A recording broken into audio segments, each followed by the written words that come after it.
Halo, kami dari kelompok 8 akan membawakan psikoedukasi tentang stimulus dan respon. Sebelumnya, apa itu psikologi? Nah, psikologi berasal dari kata Yunani, yaitu psyche yang berarti jiwa dan logos yang berarti ilmu pengetahuan.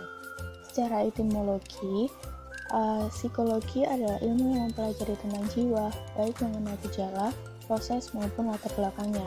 Psikologi dapat didefinisikan sebagai ilmu pengetahuan yang mempelajari tingkah laku dan juga proses mental. Psikologi memiliki akar dari bidang ilmu filosofi yang diprakarsai sejak zaman Aristoteles sebagai ilmu jiwa. Dan ilmu ini lahir sejak akhir tahun 1800-an ketika Wilhelm Wundt mendirikan laboratorium psikologi pertama kali di dunia, di mana tepatnya ada di University of Leipzig, Jerman. Nah, kemudian di sini ada tokoh-tokoh psikologi. Yang pertama ada Wilhelm Wundt, yaitu bapak psikologi modern. Kemudian ada Ivan Pavlov, dengan aliran behaviorismenya, dia membuat teori classical conditioning. Kemudian ada Emil Kraepelin, yang mempelajari gambaran dan klasifikasi penyakit-penyakit kejiwaan, di mana menjadi penggolongan dasar penyakit kejiwaan atau yang kita sebut dengan DSM. Kemudian ada Sigmund Freud, dengan aliran psikoanalisanya tahun 1905, dia mencetuskan sebuah teori, yaitu teori perkembangan psikoseksual. Kemudian ada Alfred Binet yang mencetuskan teori yang kita kenal dengan IQ. Lalu ada Alfred Adler yang mencetuskan beberapa teori tentang kepribadian. Terus kemudian ada Carl Jung dan John Watson. Kemudian yang kita kenal dengan psikologi Gestalt diprakarsai oleh Max Wertheimer bersama dengan Wolfgang Kohler dan Kurt Kafka. Kemudian juga ada Henry Amorai, Jean Piaget, dan juga Carl Rogers.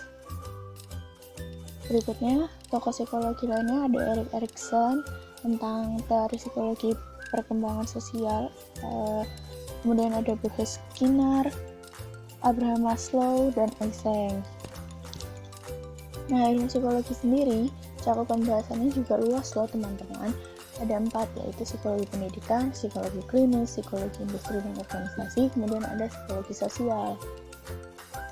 Nah, salah satu teori yang kami gunakan dalam psikoedukasi kali ini adalah teori milik Skinner, di mana perilaku merupakan proses respon atau reaksi seseorang terhadap stimulus atau rangsangan dari luar. Dengan demikian, perilaku manusia terjadi melalui proses di mana ada stimulus akan diterima oleh organisme yang akan dimunculkan berupa respon. Sehingga teori ini sering disebut dengan SOR.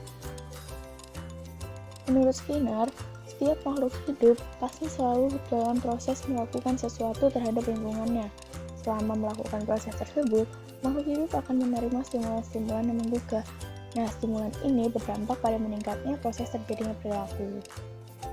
Perilaku manusia sendiri dikelompokkan menjadi 2, yaitu covert behavior dan overt behavior, di mana covert behavior adalah perilaku terjadi jika respon terhadap stimulus tersebut masih belum dapat diamati secara langsung dari luar. Respon seseorang tersebut masih terbatas dalam bentuk perasaan, persepsi, pengetahuan, dan sikap terhadap stimulus yang bersangkutan. Sedangkan overt behavior adalah perilaku terjadi jika respon terhadap stimulus sudah berupa tindakan atau praktik yang dapat diamati oleh orang lain atau oleh orang luar.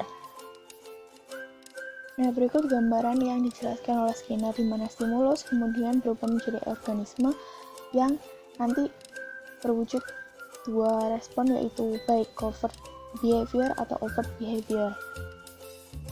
Bentuk operasional dari perilaku pun dikelompokkan menjadi 3 jenis loh. Yang pertama adalah perilaku dalam bentuk pengetahuan, kemudian perilaku dalam bentuk sikap, dan perilaku dalam bentuk tindakan.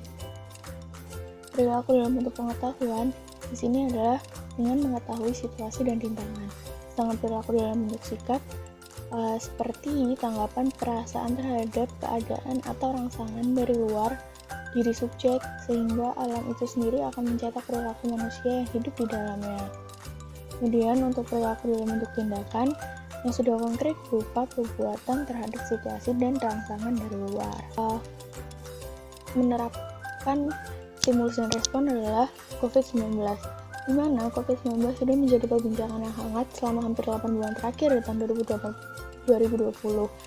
Nah, diawali kasus positif di Wuhan, China pada Desember 2019, WHO menetapkan bahwa dunia masuk ke dalam darurat global terkait virus COVID-19 pada Januari 2020.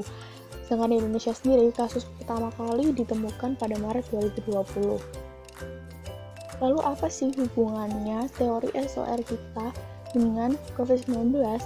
Nah, jika kita kaitkan, COVID-19 merupakan stimulus yang membentuk perubahan perilaku pada masyarakat, yaitu sebagai organisme itu tadi. Kemudian muncullah respon yang kita bagi menjadi dua yang sudah dijelaskan sebelumnya, yaitu covert behavior.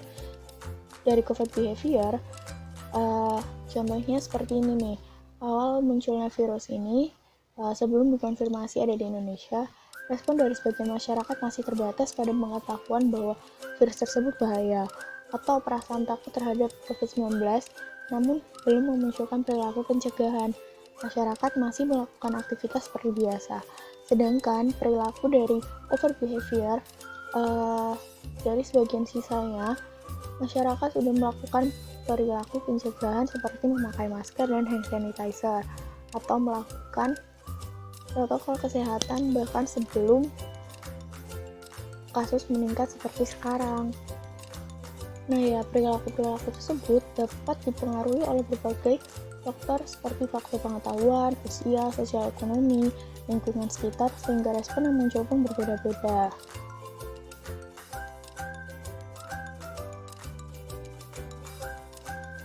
Terima kasih karena sudah mau menonton video kami.